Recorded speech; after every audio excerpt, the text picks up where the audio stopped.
ধুলো। এবার দেখতে হবে ধুলো কিভাবে অদৃশ্য হয়ে যায়। আচ্ছা, ধুলো মাটি যদি চলে যায় শস্য কি করে ফলে? কি শস্য কি করে ফলে?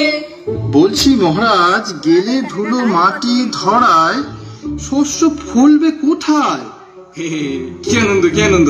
আমায় জিজ্ঞাসা করছো কেন? আমি তো রাজা কিনা বলো। হ্যাঁ, আমি তো রাজা। কি আনন্দ! প্রশ্ন আমার, উত্তর তোমাদের। কি আনন্দ! যত সব খুশি মাল জুটেছে আমার কপালে। হাই গো, এই তোমার, হ্যাঁ তোমার 2 মাসের বেতন কাটা। হ্যাঁ কাটা। কি আনন্দ, কি আনন্দ! আমার কত খরচা বেঁচে যাচ্ছে। আমি পেয়েছি কি আনন্দ, কি আনন্দ! কি পেয়েছো? ছাতা।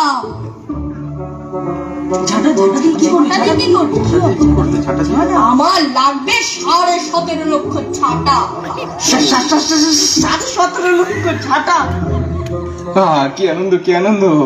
বেশ বেশ বেশ, আজ তবে সবাই এখানে